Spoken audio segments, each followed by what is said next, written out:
চারুকলা বলতে শিল্পকলার বেশ কিছু ধারার একটি দলকে বোঝায়। আসসালামু আলাইকুম, কেমন আছেন সবাই?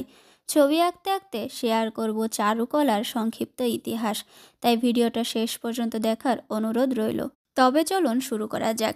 ইউরোপীয় একাডেমিক ঐতিহ্যে চারুকলা প্রাথমিকভাবে সৌন্দর্যের জন্য বিবেচিত হয়, ফলিত শিল্প থেকে আলাদা আলাদা হয়ে, যার মধ্যে কিছু ব্যবহারিক কাজ যেমন মৃৎশিল্প বা বেশিরভাগ ধাতুর কাজও অন্তর্ভুক্ত।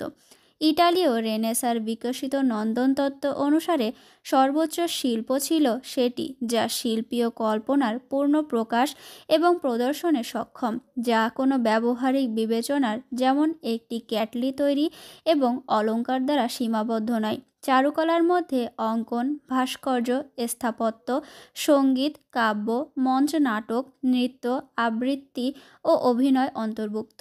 বর্তমানে সাধারণভাবে চলচ্চিত্র, ফটোগ্রাফি, ধারণাগত শিল্প ও প্রিন্ট মেকিং যুক্ত হয়।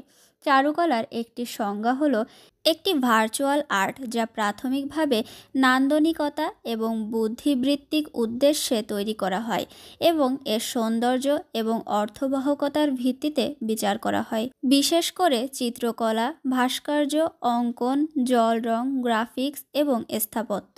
এদিক থেকে চিন্তা করলে চারুশিল্প এবং অলংকারিক বা ফলিত শিল্পকলার মধ্যে কিছু মৌলিক পার্থক্য রয়েছে।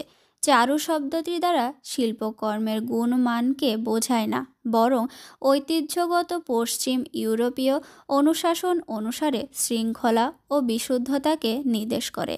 তবে স্থাপত্য ব্যতীত, যেখানে একটি ব্যবহারিক উপযোগিতা গৃহীত হয়েছে, রেনেসাঁর পর থেকে চারুশিল্প শব্দটি সাধারণত শুধুমাত্র পশ্চিমা শিল্পের ক্ষেত্রে ব্যবহৃত হয়।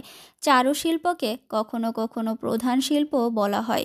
শিল্পকলা এবং অলংকারিক শিল্প বা কারুশিল্পের ধারণাগত বিচ্ছেদ, যা প্রায়শই ইউরোপীয় এবং মার্কিন যুক্তরাষ্ট্রে আধিপত্য বিস্তার করত। চারুশিল্প হিসেবে চিত্রাঙ্কন দ্বারা একটি সমতল পৃষ্ঠে বিভিন্ন ধরনের রঙের প্রয়োগ বোঝায়। প্রাগৈতিহাসিক চিত্রাঙ্কনগুলা টিকে আছে এখনও, যা মূলত প্রাকৃতিক শিলাপৃষ্ঠে আঁকা হয়েছিল, এবং দেয়ালচিত্র, বিশেষ করে ফ্রেস্কো কৌশলে ভেজা প্লাস্টারের ওপরে চিত্রকর্মগুলা সাম্প্রতিককাল পর্যন্ত একটি প্রধান রূপ হিসেবে ছিল। কাঠের প্যানেল বা ক্যানভাসে পোর্টেবল চিত্রকলাগুলো বেশ কয়েক শতাব্দী ধরে পশ্চিমা বিশ্বে সবচেয়ে গুরুত্বপূর্ণ হিসেবে বিবেচিত ছিল, যার বেশিরভাগ পাওয়া যায় টেম্পেরা বা তেল রং রূপে। কথা বলতে বলতে আমার আজকের পেন্টিংটাও প্রায় শেষের পথে।